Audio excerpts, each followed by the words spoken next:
WhatsApp ni urubuga rukoreshwa cyane mu buryo bwo gusabana n'inshuti, mwohererezanya amafoto, video, mwandikirana ndetse n'ibindi bitandukanye.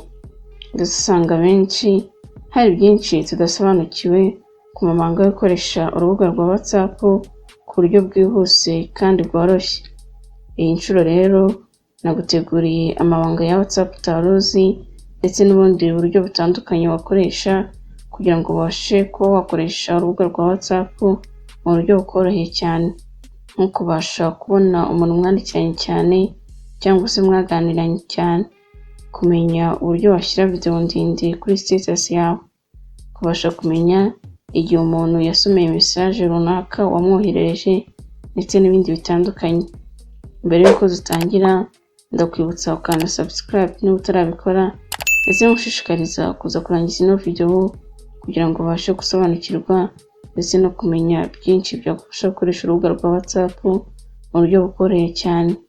Reka noneho turebere hamwe uburyo bugera ku 10 bushobora kugufasha gukoresha WhatsApp mu buryo bworoshye. Uburyo bwa 10 ni ukuntu ushobora gushyira video irengeje amasegonda 30 kuri status yawe.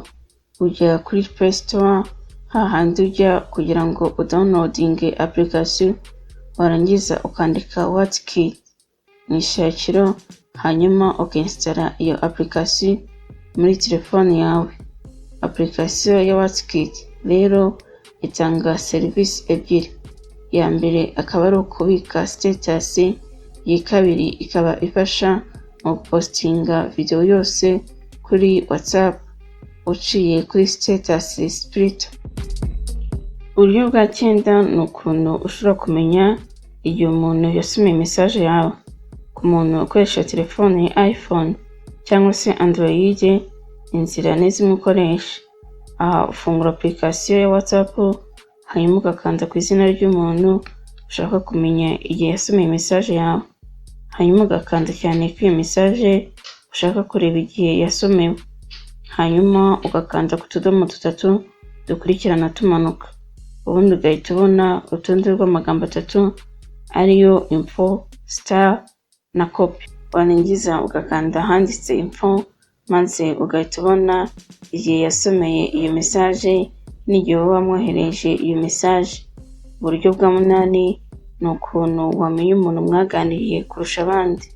Kugira ngo ubone urutonde rw'abantu mukunze kwandikirana cyane, ufungura application ya WhatsApp, hanyuma ukareba ahantu hari utudomo 3 dukurikirana tumanuka, hanyuma ukakanda.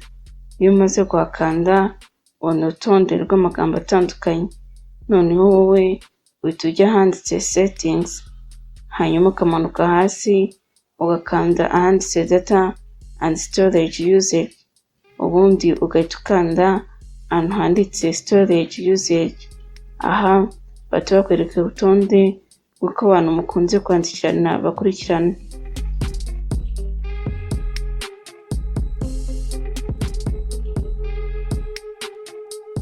Uburyo bwa 7 ni ukuntu ushobora gusubiza ubutumwa umuntu yanditse muri group, ariko ushaka ko ubwo butumwa ari we ubona wenyine bitagiye muri group. Niba ukoresha Android, utunza urutoki k'ubwo butumwa, hanyuma ugahita ukanda ku tudomo 3 duherereye hejuru mu ruhande rw'ibumoso, hanyuma ugahita ukanda ahanditse reply privately.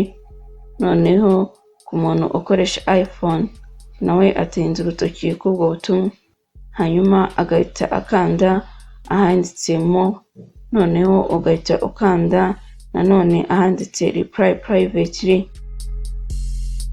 Uburyo bwa 6 ni ukuntu wakora backup z'ubutumwa bwawe bwose mu gihe wumva ushaka kubika ibiganiro ugirana n'abantu batandukanye, cyangwa se amafoto ndetse n'ibindi bintu bakohereza byose, ku buryo wazajya ubasha kubibona igihe cyose n'igihe wahinduye WhatsApp yawe, kuko bihita byibika muri cloud storage cyangwa se Google Drive. Ukoresha iPhone cyangwa se Android, inzira ni zimwe. Ufungura application yawe ya WhatsApp, hanyuma ugakanda ku tudomo 3 duherereye hejuru, maze ugahita ukanda ahanditse settings, hanyuma ugakanda ahanditse chat, ubundi ukamanuka ugahita ukanda ahanditse chat backup, hanyuma ugakanda ahanditse backup to Google Drive, hanyuma ugahitamo igihe uzajya ukorera iyo backup. Uburyo bwa gatanu ni ukuntu ushobora gushyira ikimenyetso ku butumwa wandikiranye n'umuntu udashaka mu gihe usibye ubundi butumwa bwo bwazasibama. Ku muntu ukoresha Android, ufungura application ya WhatsApp, noneho ugafungura chat y'aho ubwo butumwa buri, hanyuma ugatinza urutoki k'ubwo butumwa, hanyuma ugahita ukanda ku tudomo dutatu duherereye hejuru mu ruhande rw'ibumoso, maze ugahita ukanda ahanditse star. Noneho gukoresha telefone ya iPhone, nawe ufungura application ya WhatsApp, yarangiza akinjira muri chat y'aho ubwo butumwa buherereye, hanyuma agatinza urutoki k'ubwo butumwa cyangwa se agakanda inshuro ebyiri k'ubwo butumwa, yarangiza agahita akanda akantu kameze nk'akanyenyeri bahita bakwereka.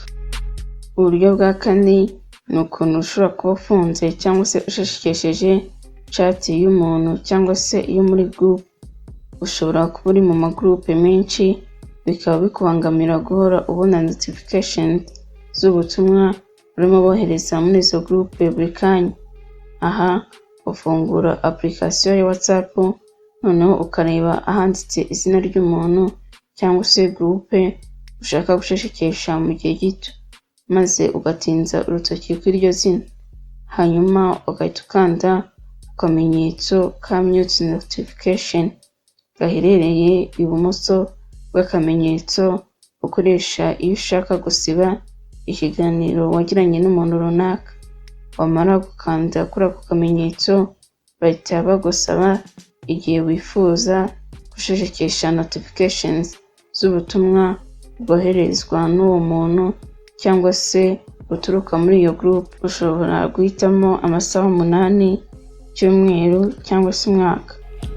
Uburyo bwa gatatu ni ukuntu ushobora gushakisha ubutumwa mu gihe utibuka neza umuntu mwaba mwarabiganiriyeho, ndetse n'igihe ariko muri ako kanya ukaba wifuza kongera gusoma ubwo butumwa. Ku muntu ukoresha telefone ya iPhone cyangwa se Android, inzira ni zimwe ukoresha. Ufungura application yawe ya WhatsApp, hanyuma hejuru ukabona aka icon ka search, iyo umaze kugakandaho bahita bakwereka ahantu ushobora kwandika ijambo ukeka ko ryaba riri muri ubwo butumwa. Bahita bakwereka abantu batandukanye cyangwa se amatsinda atandukanye, harimo ubutumwa burimwo iryo jambo wanditse mu ishakiro, hanyuma ukinjira muri chat imwe mu zo bakweretse, ubundi ukagenda usanga iryo jambo wanditse mu ishakiro riri mu ibara ry'umuhondo. Uburyo bwa kabiri ni ukuntu ushobora kwemeza ko ubutumwa bw'umuntu runaka cyangwa se ubwa groupe runaka ko bwajya buhora hejuru y'ubundi, mu gihe wifuza ko uwo muntu wajya ubona ubutumwa bwe utarinze kwirirwa ushakisha. Dore uko wabigenza: ufungura application ya WhatsApp, warangiza ugatinza urutoki ku izina ry'uwo muntu cyangwa se group, hejuru uhita ubona akamenyetso kameze nka Tronovis gaherereye iburyo bw'akamenyetso ukoresha iyo ushaka gusiba ikintu runaka, hanyuma ugahita ukanda kw'ako kamenyetso kameze nka Tronovis. Uburyo bwa mbere ni ukuntu ushobora kohereza abantu batandukanye message imwe kandi bigasa nkaho buri umwe wamwandikiye ku giti cye. Ufungura application ya WhatsApp, warangiza ugakanda ku tudomo dutatu dukurikirana ahagana hejuru mu ruhande rw'ibumoso, hanyuma ugahita ukanda ahanditse new broadcast. Bahita bakwereka urutonde rw'amazina y'abantu ufitiye nimero za WhatsApp, hanyuma ugahitamo abantu ushaka kwandikira. Warangiza guhitamo ukahita ukanda ku ka tick gasa icyatsi bahita bakwereka yep, bamara gukanda kuri iyo tike bahita bakwereka umwanya wandikiramo message ushaka kwandika, ubundi ukayandika hanyuma ukohereza iyo message. Ndagushimiye cyane wowe warebye ino video, nibutsa gukanda subscribe ndetse na like niba mwakunze ino video.